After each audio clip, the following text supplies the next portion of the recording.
Alain Saboulard, chroniqueur radio, raconte dans son livre « Le nom de mon bourreau » sa vie. Il nous fait partager les douleurs d'une enfance chaotique, durant laquelle les galères nombreuses côtoyaient la violence sous les formes les plus multiples, familiales, sociales et psychologiques.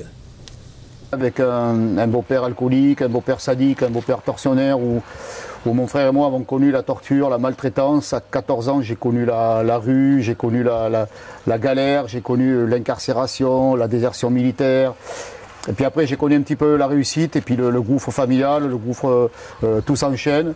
Et j'ai eu la maladie, j'ai eu le handicap, j'ai eu l'alcoolisme. Mais ce livre, en fait, je raconte qu'il ne faut jamais rien lâcher. C'est le but du livre d'ailleurs.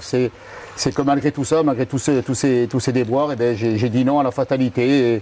Et comme je l'ai dit tout à l'heure, voilà, je suis chef d'entreprise, je suis éducateur sportif diplômé d'État, j'étais chroniqueur radio et ma plus grosse réussite, c'est mes enfants, parce que j'ai 4 enfants et les 4 ont des situations bien établies et j'en remercie le bon Dieu. Pourquoi vous avez écrit ce livre ? J'ai écrit ce livre, en fait, je faisais des émissions de radio et j'avais une invitée, une PJJ, une protection judiciaire jeunesse, de la maison d'arrêt de Gradignan, qui m'a invité à aller parler à des jeunes en déshérence, et les jeunes qui étaient incarcérés, leur faire comprendre à travers mon parcours qu'il ne fallait pas lâcher, quoi. Et lors de cette conférence, j'ai eu des regards qui m'ont choqué, et je me suis dit, Alain, voilà, il faut les aider, donc je ne pouvais pas les faire évader, il fallait que je trouve une solution. Et en fait, ce livre, on m'a demandé il y a très longtemps de l'écrire. J'ai toujours refusé parce que j'avais mes enfants qui débutaient leur carrière. Je ne voulais pas trop inventer ma vie. Et là, je me suis décidé. Donc ce livre, en fait, je l'ai écrit pour... c'est une lueur d'espoir, quoi. Ça a été difficile pour vous ?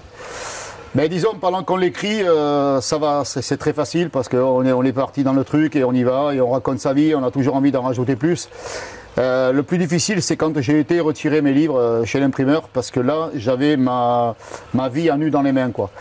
Et j'ai réalisé, en fait, j'en ai eu la preuve après, j'ai réalisé que les gens qui me connaissaient depuis, voire 50, 60 ans, qui ne connaissaient pas ma vie, parce que je le dis très bien dans le livre, j'ai toujours tout caché, tous les témoignages que j'ai sur mes réseaux sociaux, des gens qui ont acheté ou qui me parlent, me disaient à la limite pardon Alain, parce qu'ils ne savaient pas ça de moi et j'étais rejeté, on ne me parlait pas parce que j'étais l'enfant terrible du quartier, j'étais le petit zigane puisque je suis issu de la communauté des gens du voyage.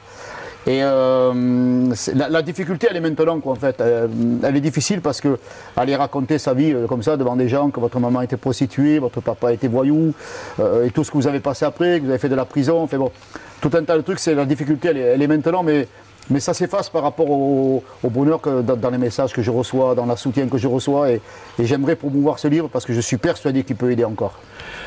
Ça vous a fait remonter des choses très difficiles ? Disons que où ça m'a remonté le plus, c'est que je suis parti avec un neveu faire un clip là, il y a quelques semaines dans la rue où malheureusement la maison du bourreau, quoi, la maison de l'horreur. Et oui, ça m'a remonté à des choses que je ne souhaite pas. La maltraitance, on en parle beaucoup maintenant, mais je peux vous dire qu'il y a 40 ans ou 50 ans, elle était beaucoup plus terrible et surtout c'était l'omerta courageuse. C'est-à-dire qu'à l'époque, on n'avait pas les aides, on n'avait pas les assistances sociales, on n'avait rien, quoi. Donc on était livré à ça et il n'y avait pas de roue de secours, quoi. Alors mon livre, on peut me contacter par téléphone au 06 50 28 67 21, 06 50 28 67 21, ou sur Facebook, Alain, comme le prénom, Saboulard, S-A-B-O-U-L-A-R-D, me demander un ami, et j'ai pas la chance d'être sponsorisé par des maisons d'édition. J'aimerais bien, on ne sait pas, peut-être, on verra bien. Mais je tiens à préciser vraiment que ce livre, c'est pas un livre qui a été fait à but lucratif, c'est vraiment un livre pour essayer d'aider notre jeunesse, parce qu'on en parle beaucoup, on voit beaucoup de choses à la télé, on voit beaucoup de choses dans les médias, mais je ne suis pas persuadé qu'on fait beaucoup de choses. Moi, ma réussite, comme j'ai dit dans quelques émissions que j'ai pu faire, ou quelques dédicaces, si je peux sauver un gamin, si je sauve un seul gamin, j'aurais réussi mon histoire.